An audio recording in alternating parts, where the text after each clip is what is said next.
Зрелищният фестивал се състоя в античния форумен комплекс Августа Траяна и със сигурност дълго време ще се помни от всички, които имаха щастието да го посетят.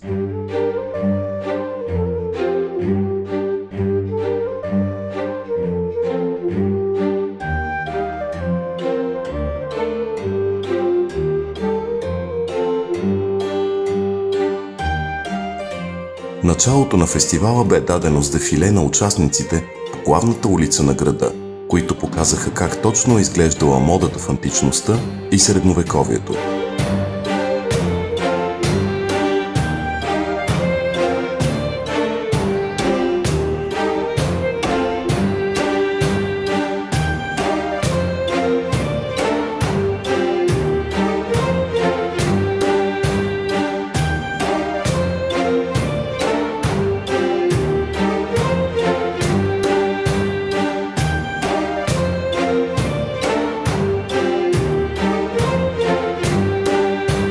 Да изработиш и наточиш нож, да изсечеш монета, да направиш със собствените си ръце съд за хранене. Всичко това гостите на фестивала на античността и средновековието в Стара Загора успяха да видят и направят сами. Посетителите се потопиха отблизо в бита от онова време, запознаха се с стари занаяти и се насладиха на приготвени на място кулинарни специалитети. Гостите на фестивала имаха рядката възможност да опитат и старинната напитка медовина.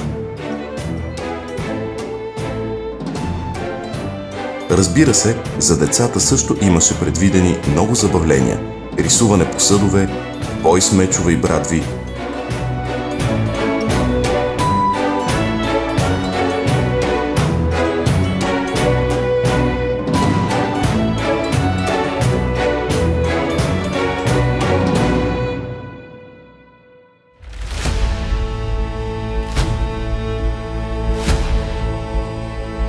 От Августа Траяна до Боруй ни показа как се стреля с лък и ни направи свидетели на зрелищни, гладиаторски битки и бойни демонстрации, които ни пренесоха далеч назад във времето.